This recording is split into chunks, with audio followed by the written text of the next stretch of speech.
humans. Welcome to the Human Beauty Movement podcast. I'm your host, Jennifer Norman. Throughout my life, I've been a lover and a seeker of all things beauty, from art and dance to cosmetics and fashion to music and nature. But through my own personal journey, I've come to discover what I believe is the most beautiful thing in the universe, the beauty of the human soul. On this podcast, I sit down with beautiful humans from all corners of the globe and all walks of life to learn how they are living their own unique soul beauty out loud. You'll hear from game changers, rebels with great causes, sages, odds beaters, and valiant warriors who fall down 7 times and get up 8. This is the podcast where abundant energy flows and supreme wisdom is bestowed. Get ready to enjoy the inspiration.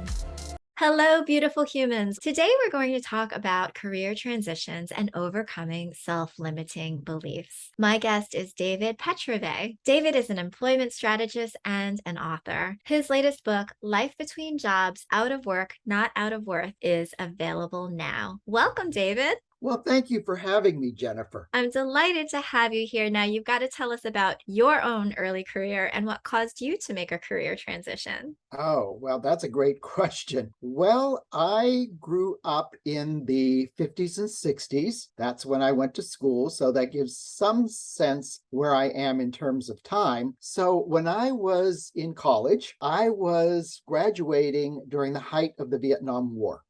So there weren't a lot of choices. So you were either going to go into a position where you might be deferred or you were headed to Vietnam. And so I remember getting my letter from Uncle Sam saying, you're to report on such and such a date for your physical. So I showed up with my little piece of paper in hand from the doctor that said this person would not make it through basic training. Okay, this may be the answer out. So I remember the person in front of me had a stack of papers from his doctor telling why he shouldn't be inducted. Here I am with my little 3x5 piece of paper. He gets inducted and they say, sorry, we're not going to take you. So believe it or not, from going to where they did the physical, I was told from the University of Pittsburgh, when you find out what's happening, call us. And that will determine whether or not you are accepted into a master's program. So that master's program was in special education. They were looking for people to work in that field. People said, oh, had you always been drawn to it? I said, I never thought of myself as becoming a teacher, but I could do this. So I was accepted into the program. And after 34 years of working with the blind, I decided it was time to pursue a different direction. And I was very successful in what I did. I had awards for it, but I knew that the time had passed for me to stay in doing what I was doing. So I thought, what is it that I loved as part of those 34 years? So for 8 of them, I ran a career center at the school for the blind. And part of my job was to find them positions where they could try out whether or not they would be successful. And that was a challenge. So some of them went into hospitals to work. They went into childcare centers, landscaping. So imagine fitting that person to a position when they couldn't see or they had limited vision. So that was the challenge. And I loved it, Jennifer. But again, after 34 years, it was time to move on. And at the same time, I was completing a doctorate.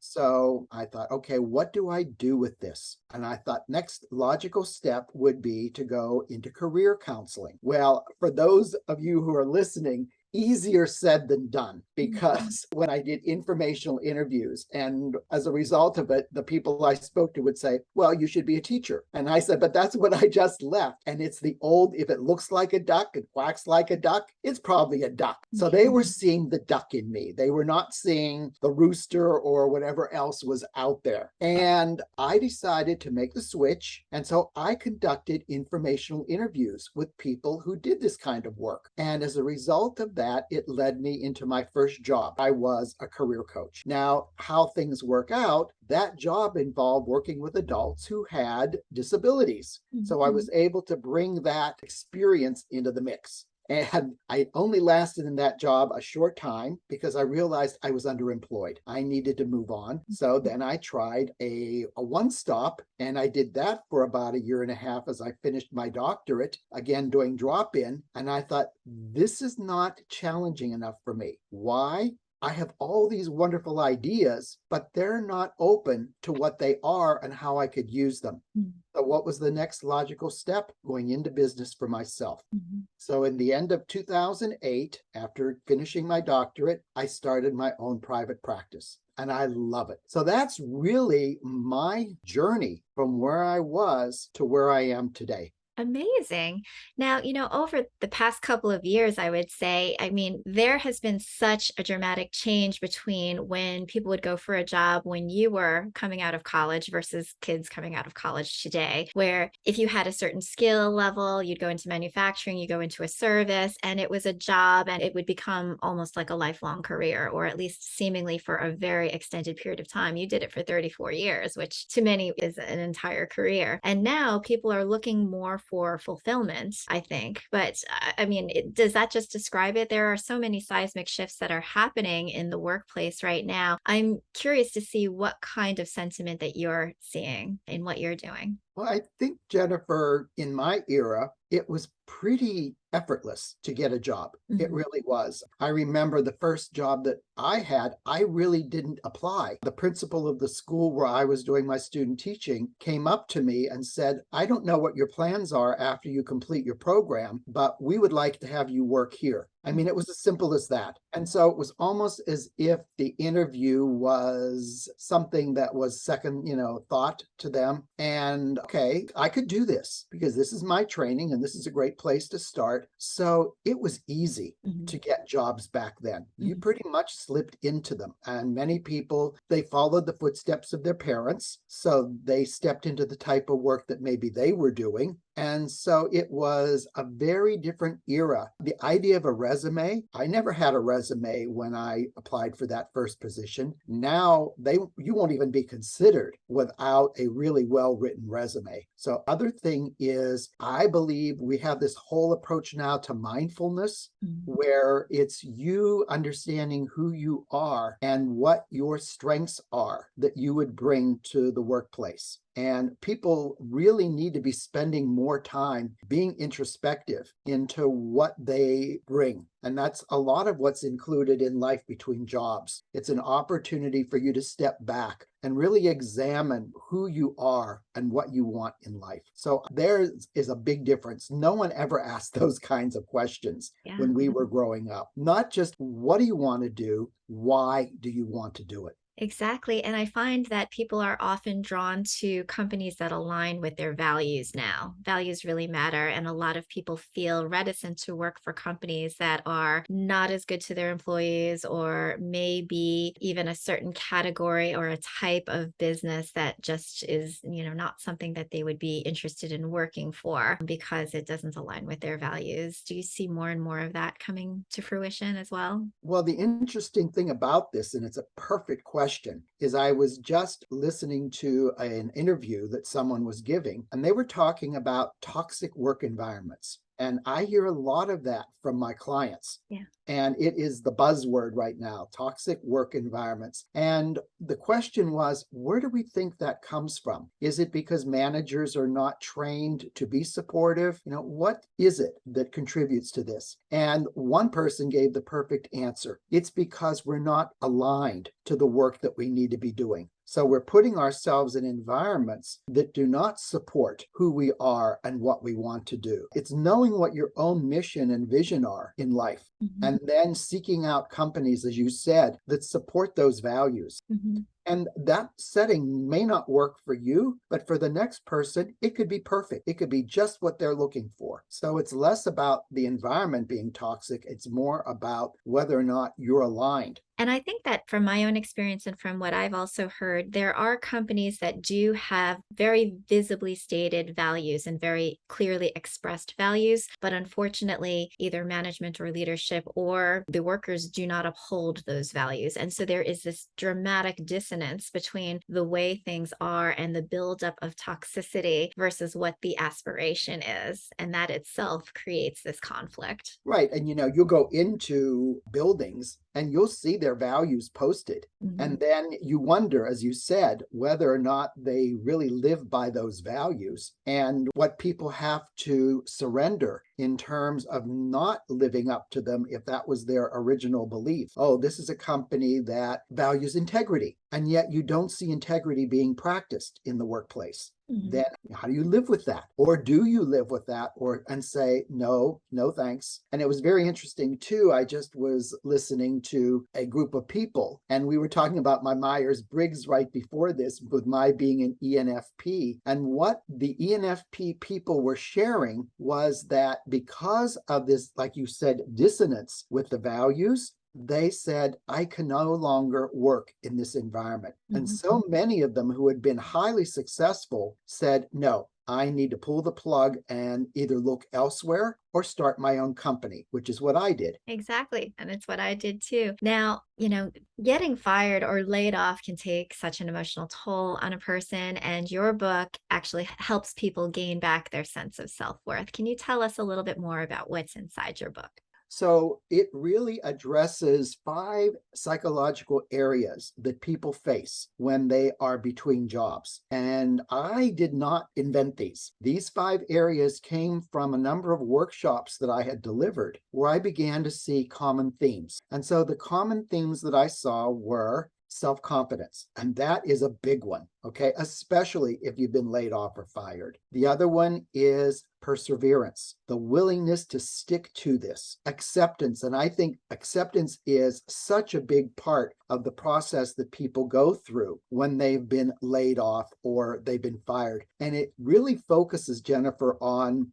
the grieving process Mm. because you're dealing with a loss. Mhm. And so I talk about those 5 areas that Elizabeth Kubler-Ross discusses. And then there is resilience, the ability to bounce back, and then finally commitment. Are you really committed to finding the job that works for you and Mhm. not just taking anything? Of course, sometimes you have to take that type of job because you have to pay the bills, but you want it to be short term while you're looking for that right and perfect position. So Mhm. that's how the book walks you through those 5 areas, and every one of those little subsections, like identifying your strengths, has an exercise attached to it so that it makes it much more active, not just you're reading the book and, oh, isn't that nice? But it requires you to do some work. Yeah, I see that you do have a workbook associated, which is helpful. Yes. Now, can you tease out the differences between perseverance and commitment? Because to many, they would seem one and the same. So perseverance is basically not giving up because you're going to have days where you wake up and you just want to pull the blankets up over your head. And it's really about the willingness to stick with it. So that's the perseverance. The commitment is the decision that you make around what you plan to do. So one is more related to maybe how you do it, Mm. and the other one is what you're doing. So they definitely support one another. But in the book, it explains the difference between the two and then takes you through different exercises around it. Now, when you talk about self-confidence, a lot of people who have gone through a career change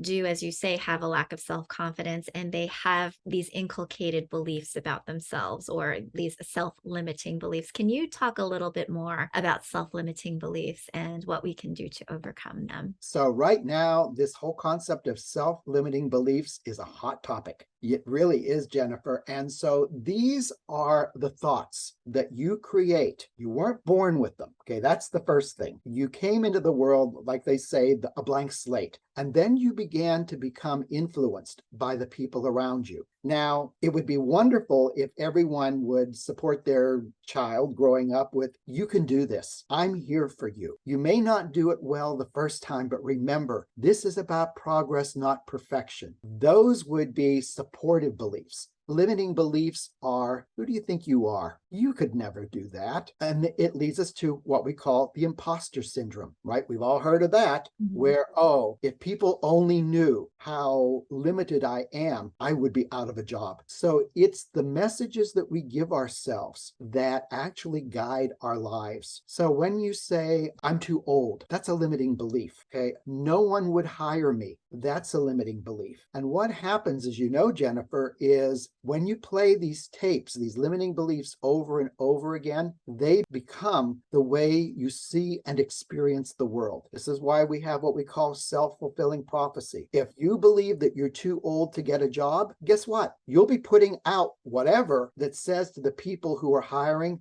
oh, he's too old. She's too old. I'm too old to learn that. Well, yes, you have an age, but unless it's a skill that is age-based, and it might be, where you're having to lift like 60, 70 pounds and you're 75, 80 years old and you're out of shape, yeah, that wouldn't be within reach for you. But it's really about looking at what you do have and what you bring to the workplace in terms of skills, experience that no one else has. So you turn that around and say, rather than I'm too old, no one will hire me, you know what? I have a unique set of skills that someone is just waiting to hire. And as I say that, I actually physically feel the power behind that.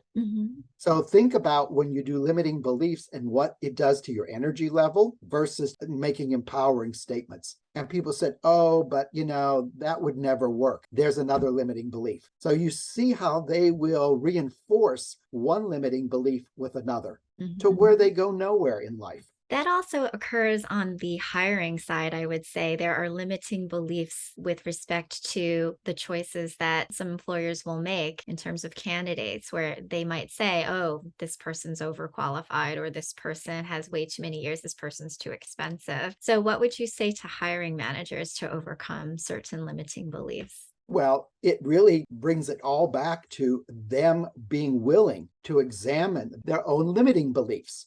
And so if they say, these people are too old to hire, okay, what exactly are they saying here? And sometimes their limiting beliefs come out of their fears. So they have to be willing to face some of their fears around hiring people. So if they're looking at age, let's say, you really want to take a look at what that person brings, because what that, let's say, 50, 60-year-old candidate would bring to the position would be experience. They already know how to do many of the things that 20-year-olds are just learning. So in terms of them costing too much, they make it up in how quickly they can adapt to the position and start making money for the company. Certainly. And of course, everybody is unique. Everybody does bring a certain value to the table. And the best thing I think that people can bring is that enthusiasm, that fresh energy, irregardless of age. I'm curious because I know that a lot of people in hearing this podcast would be like, well, maybe I should get myself a career coach or a counselor. What would be some of the benefits that people could gain from working with a person like you? Well, one of the first benefits is I can be objective about what you're experiencing. It's like you can't see the forest for the trees when you're in the middle of the forest, right? So when they're in the midst of all of the, let's say, the turmoil in being out of work, having someone like myself can help bring focus to it. The other area that I find that many people come to me with, Jennifer, is a lack of clarity. So they just say, well, I don't know what I want to do. So having a career coach can guide you through that process. And one of the things that is important to ask when you're just beginning the whole process is that what kinds of problems am I good at solving? Something as simple as that most people would not even think of in terms of beginning. So as the people are listening, that would be one of the first questions to answer. And it's really in problem solving that we can become directing toward a company where that type of ability to solve those problems is needed. So when you go into an interview, know that this is a company who's having a certain type of problem. I'm here to solve it because I'm really good at that. So I think that, having a career coach is a great way looking at someone's job search with a different set of eyes. Excellent. I'm curious if you've seen any progress in the way that companies are managing their employees these days. Like, are they getting better? Are they becoming more mindful? Or, is a lot of it just stuff that you read and on the latest blogs, career blogs, and Well, having talked to multiple clients, we're all over the place in Mm, terms of what's happening in companies. Again, it's that alignment. So, some of the clients that I coach, they love where they work. Where they work allows them to take risks, to make mistakes, to be acknowledged for the growth, to have resources that they can go to when they don't have the answers. I mean, now we're talking about an ideal work climate, right? mhm, Then there are the other clients who are dealing with managers and supervisors where they're watching every step that they take. And if you make one error, they're going to catch you on it and let you know. So it's always being a part of what I call a punitive environment, and where the person who's in charge says, "Oh, you thought you were going to have next week off on your anniversary? No, we need you to work." And so there's very little empathy. It's all for them. I think it's more about the dollar value. mhm, Okay. And with other ones, it's the people value. mhm, So you want to look at where that company is coming from. Are they more dollar oriented? And there's nothing wrong with that if you're highly competitive and you're working in that direction. Or do you need to be more people oriented, where people are more understanding and collaborative, all those aspects of it? So, again, I don't know if there is one direction that we're taking, but it seems to be a more of a reflection of how that company, as you said, what its values are and mhm, how it lives those values. So, mhm. again, you want to be mindful of that when you're looking for a job. Yeah. I was listening to this talk by Simon Sinek where he was in a hotel and he was getting served coffee by this amazing service-oriented man. And he stopped to talk to him and say, what is it that you love about your job? And he said, this hotel, the people care about me. Anybody from the top executives down to whomever, they always come up to me. Do you need anything? How can I support you? How are you today? And he gives it his all. He also works at another hotel where all they're looking for are the mistakes. And so he keeps his head down. He does the bare minimum. He tries to get out of there as quickly as he can. It's the same exact person in two different environments with dramatically different results. And it's because of the environment of flourishing versus one that is punitive. It's very striking. Yes, and they both exist. Both of those environments are out there. Which one would he rather spend more time in? Well, that's probably a no-brainer. You inspire us to make us want to do more, which is always the nicest thing to hear as an employer, to say, to think that you're giving people the freedom of creativity, just shining, and the ability to experiment without fear of failure or any kind of repercussions. Those are the environments which are certainly more fruitful for people to feel that they're being fulfilled. And one of the things that I have learned, Jennifer, is what is critical in the work environment is being acknowledged for the work that you do. Mm-hmm. So many times that is not occurring. I remember when I would be doing something that was above and beyond what was in my job description, the response that I would get from the people above me was not, "You're doing a great job," but, "Well, that's what we hired you to do." So when you hear that, it does not increase your desire to be better. Mm-hmm. What it does is it creates this culture of mediocrity. Mm-hmm. And when you have a company that is mediocre, chances are they're not going to survive. Yeah. Yeah. So it's the companies that are doing it right. And I think companies are open to that now, and it's going to be a learning process for them. Yeah, those companies that treat their employees really well and really do care about them are the ones that will be the most successful because the people are what make the company. A lot of people forget it's not just a company, it is a body of people that are coming together for an alignment of shared values or shared work and almost like a family away from their family. And so where do they want to spend their time? With the ones that appreciate them. Right. And when you think about it, if you remove those people, all you have are empty offices. Yep. Or, Have yeah, a company for that's sure. right. You also have a book out called Ponderings, Daily Reflections for Inspiration and Transformation. Can you tell us why you wrote that? So, over 10 years ago, I was attending a church that was very positively focused. And I was talking to one of the members and telling her about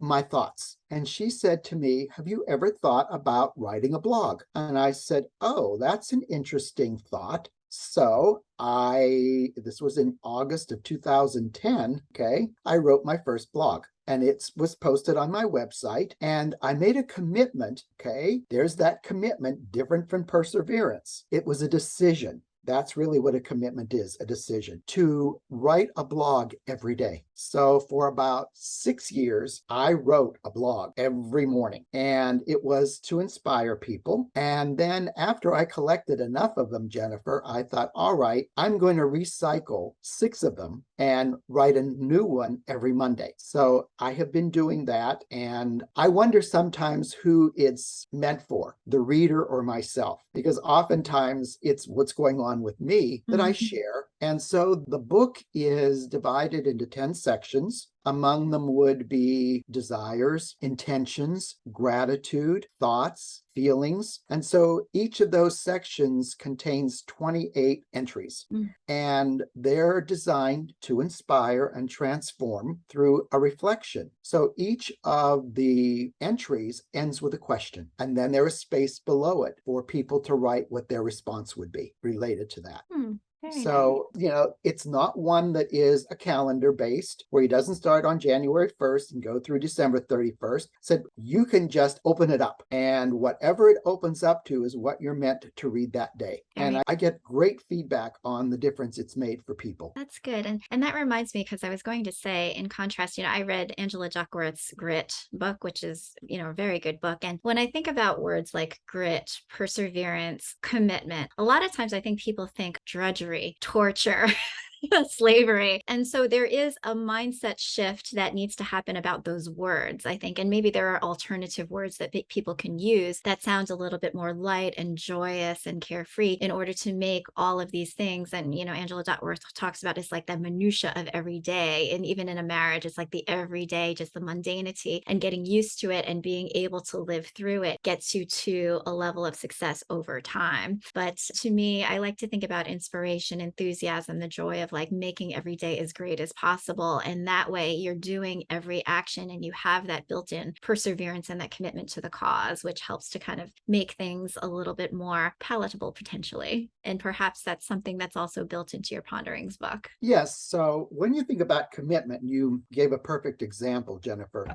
If I'm committed to getting through the day, and I'm doing it in a job that I absolutely hate, okay? It's still a commitment, right? It's a decision, but what's it bringing me? Yeah. And then there is the other commitment to doing what I love. So as I said, I was committed to writing a blog every day. Why? Because I loved writing them. What I learned from it was my best writing comes in snippets, like anything from 3 sentences to a paragraph. That seems to be where I shine. Now, ask me to write a novel. I said it would be the shortest novel ever written, because that's just not where my thinking is and my strengths are. But again, if you think about being committed to something that you have passion for, it's not drudgery, is it? It's a joy. Yeah. And that's how you keep the flame going. Yep. And if you're looking a job that every day is a commitment to getting to the day when you retire, if you're not enjoying it, think about what your life looks like between where you are today and the day that you say, I'm done. That's a lot of days that you've lost. Agree. Now, David, where can people get in touch with you if they want help with their career path? So they can go either to my website, which is davidpetrovaycoaching.com. They can always contact me at davidpetrovay@gmail.com. Lovely. Well, David, thank you so much for being a guest. I enjoyed our conversation immensely, and I know that it's going to help many, many people. So thank you for your work. Well, thank you, Jennifer, and thank you for having me as a guest.